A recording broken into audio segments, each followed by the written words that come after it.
السلام علیکم ورحمۃ اللہ وبرکاتہ۔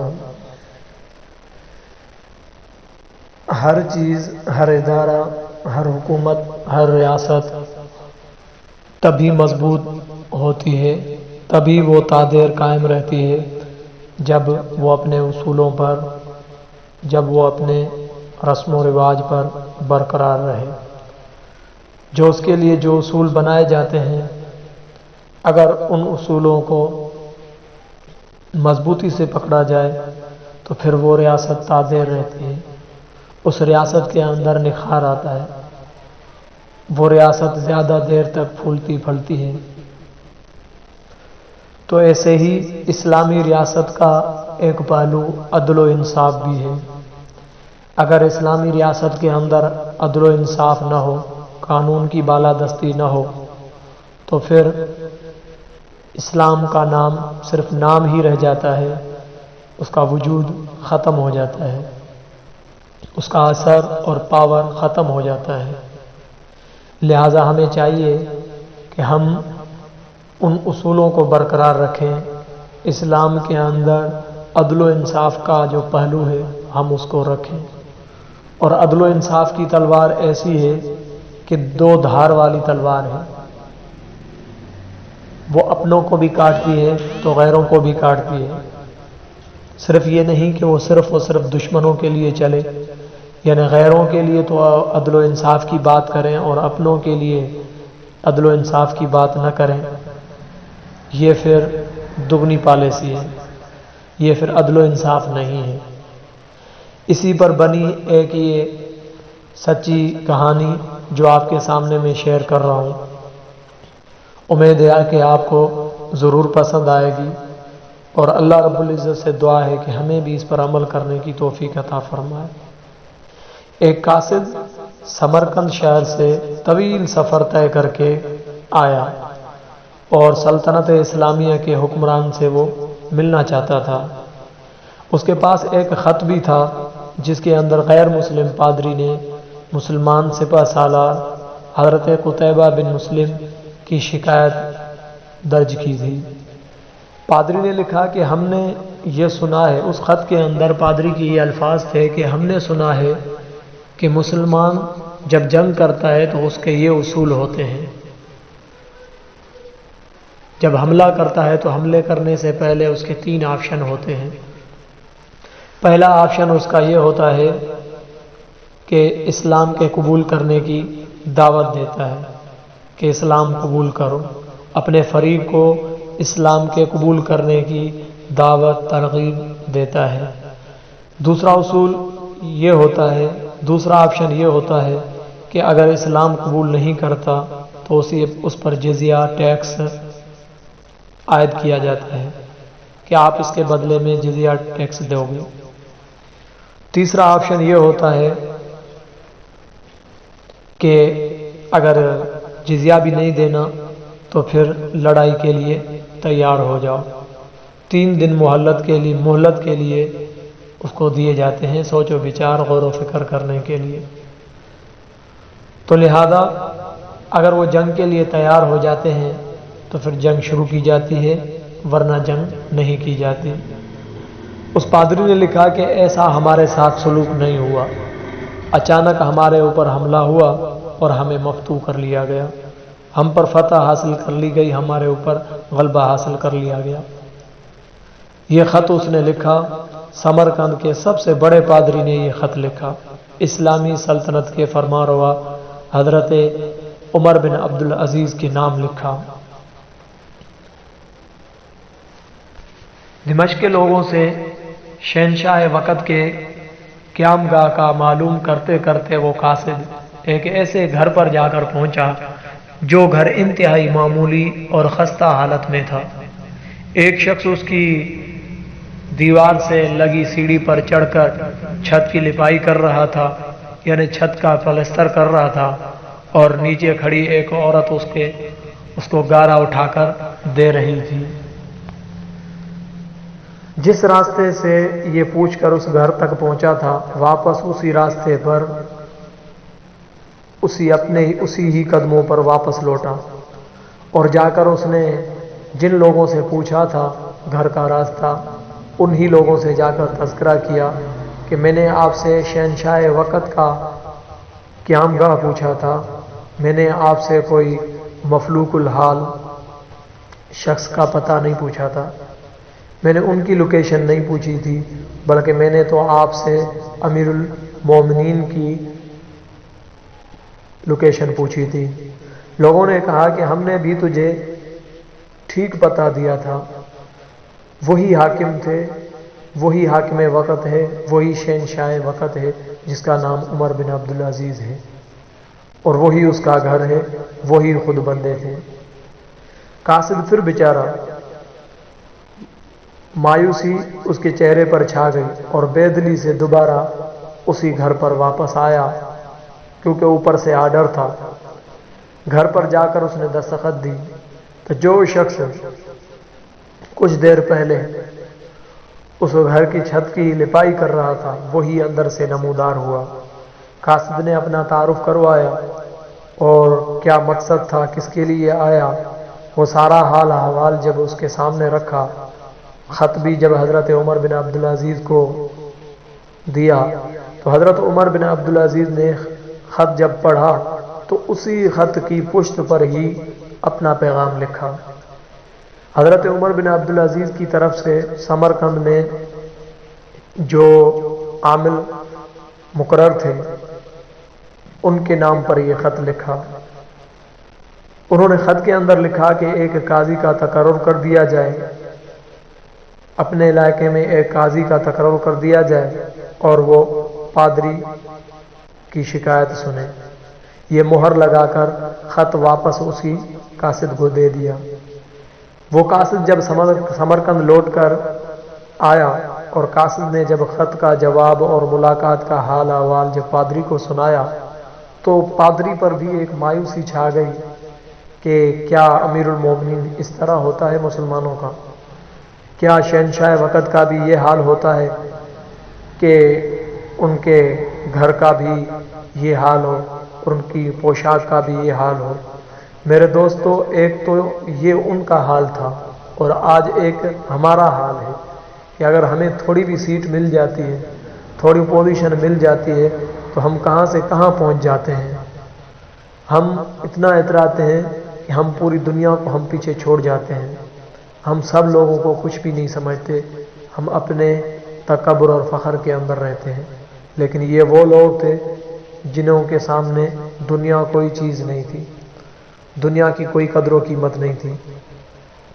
بہرحال پادری نے بھی جب یہ حال حوال سنا تو پہلی دفعہ تو ان کو ایک یعنی تسلی نہ ہوئی کہ کیا پتہ یہ کسی اور سے ہی مل کر آیا ہے، لیکن جب مہر دیکھی تو پتہ چلا کہ یہ واقعتاً امیر المومنین حضرت عمر بن عبدالعزیز ہی ہے۔ اس نے سوچا کہ کیا یہ وہی خط ہے کہ جو یہ وہی عام سا خط ہے جو مسلمانوں کے اس بڑے لشکر کو، اس عظیم لشکر کو ہمارے شہر سے نکال دے گا؟ اس کو یقین ہی نہیں آ رہا تھا۔ لیکن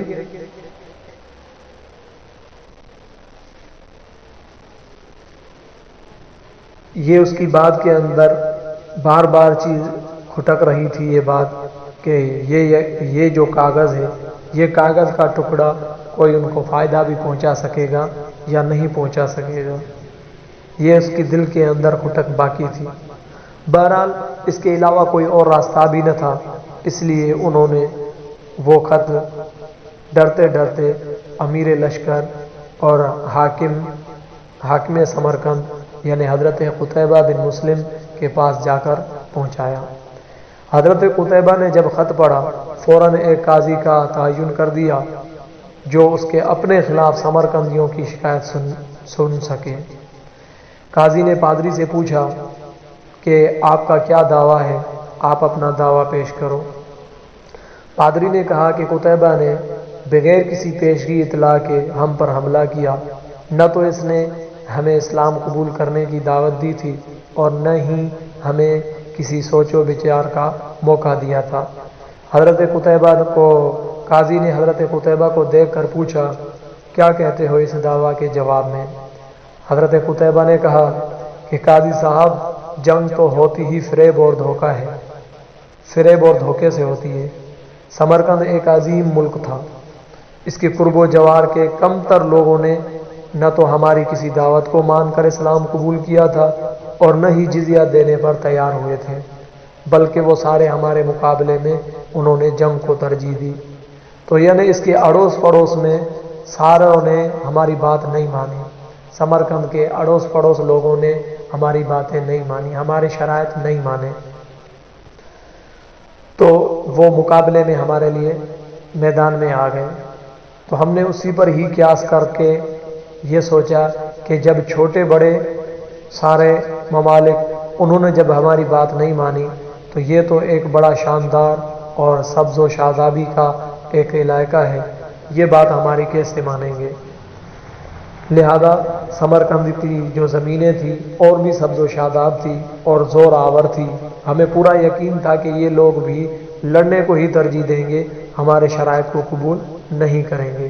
لہذا ہم نے موقع سے فائدہ اٹھایا اور سمرقند پر ہم نے قبضہ کر لیا۔ قاضی نے فرمایا کہ قتیبہ کی بات کو نظر انداز کرتے ہوئے دوبارہ پوچھا کہ بتا قتیبہ، میری بات کا جواب دو، تم نے ان لوگوں کو اسلام قبول کرنے کی دعوت دی، جزیہ یا پھر جنگ کی خبر دی تھی یا نہ دی تھی؟ ہمیں آپ ان چیزوں کا جواب دو۔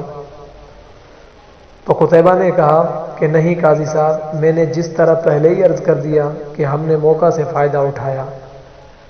قاضی نے کہا کہ میں دیکھ رہا ہوں کہ تم اپنی غلطی کا اقرار کر رہے ہو، تم اپنی غلطی مان رہے ہو، اس کے بعد تو پھر عدالت کا کوئی اور کام باقی نہیں رہتا، لہذا عدالت کی کارروائی، عدالت کا جو فیصلہ ہے وہ ابھی سنایا جا رہا ہے۔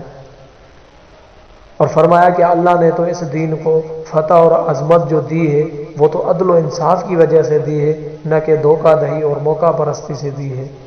یعنی موقع پرستی یا دھوکہ دہی، اسی سے اسلام کو تو عروج بھی نہیں ملا، بلکہ اسلامی ریاست کو عروج ملتا ہی عدل و انصاف سے ہے، اور آپ نے اس عدل و انصاف کو نظر انداز کر دیا۔ لہذا میری عدالت یہ فیصلہ سناتی ہے کہ تمام مسلمان فوجی اور ان کے عہدیداران بمائے اپنے بیوی اور اپنے بچوں کے، یعنی بما اپنے اہل و عیال کے، اپنی ہر قسم کی املاک، ہر قسم کی مال و غنیمت چھوڑ کر سمرقند کی حدود سے باہر نکل جائیں، یہ عدالت کا آرڈر ہے، اور سمرقند میں کوئی مسلمان باقی نہ رہنے پائے۔ اگر ادھر دوبارہ آنا بھی ہو تو بغیر کسی پیشگی اطلاع اور دعوت کے اور 3 دن کی سوچ و بچار کی مہلت دیے بغیر نہ آیا جائے، یہ اس عدالت کا حکم ہے۔ پادری نے جب یہ دیکھا، پادری یہ سب کچھ دیکھ رہا تھا اور سن بھی رہا تھا، اور ناقابل یقین تھا اس کو کہ اس ایک آرڈر سے کیا یہ سارا شہر خالی ہو جائے گا، لیکن یکایک اس نے دیکھا کہ چند گھنٹوں کے اندر ہی مسلمانوں کا عظیم لشکر قافلہ در قافلہ شہر کو چھوڑ کے جا چکا تھا۔ سمرقندیوں نے اپنی تاریخ میں کبھی ایسا واقعہ نہیں دیکھا تھا کہ جب طاقتور فاتح قوم کمزور مفتوح قوم کو یوں دوبارہ آزادی بخش جائے، یوں آزادی دے جائے، کبھی انہوں نے ایسا موقع نہیں دیکھا تھا، کبھی ایسی صورتحال، کبھی ایسا واقعہ انہوں نے اپنی زندگی میں نہیں دیکھا تھا۔ ڈھلتے سورج کی روشنی میں لوگ ایک دوسرے سے سرگوشیاں کرنے لگے کہ یہ کیسا مذہب ہے، یہ کیسے پیروکار ہیں، عدل و انصاف کا یہ معیار کہ اپنوں کے خلاف ہی فیصلہ دے دیا، اور طاقتور سپہ سالار اس فیصلے پر کیسے سر جھکا کر عمل کر رہے ہیں۔ یہ کون سی تہذیب ہے، یہ کون سا ایسا مذہب ہے کہ اتنے اس کے پیروکار اور اتنے اس کے یعنی عمل کرنے کے لیے، اس پر عمل کرنے کے لیے اتنے جلدی برجستہ، اتنے تیز۔ بہرحال تاریخ گواہ ہے کہ تھوڑی دیر میں پادری کی قیادت میں تمام شہر کے لوگ گھروں سے نکل کر لشکر کے پیچھے سرحدوں کی طرف دوڑے اور لا الہ الا اللہ محمد الرسول اللہ کا اقرار کرتے ہوئے ان کو واپس لے آئے کہ یہ حضرت یہ آپ کی سلطنت ہے، ہم آپ کی رعایا بن کر رہنا چاہتے ہیں، اپنے لیے ہم فخر سمجھتے ہیں۔ لہذا دین رحمت نے وہاں ایسے نقوش چھوڑے، ایسے اپنے نشانات چھوڑے کہ سمرقند ایک عرصے تک مسلمانوں کا دارالخلافہ بنا رہا۔ تو میرے دوستو، کبھی رہبر دو عالم حضرت محمد مصطفیٰ کی امت ایسی بھی ہوا کرتی تھی۔ آج غیر مسلم تو دور کی بات ہے، مسلمانوں کو کوئی مسلمان سے مسلمان کو کوئی امان نہیں۔ اس وقت تو غیر مسلم کو بھی امان ہوا ہوتا تھا۔ اللہ ہمیں بھی ایسا عدل و انصاف کرنے کی توفیق عطا فرمائے۔ اللہ ہمیں بھی ایسے حکمران عطا فرمائے جن کا اوڑھنا بچھونا عدل و انصاف ہو، صرف نام نہ ہو بلکہ ان پر عمل بھی ہو۔ والسلام۔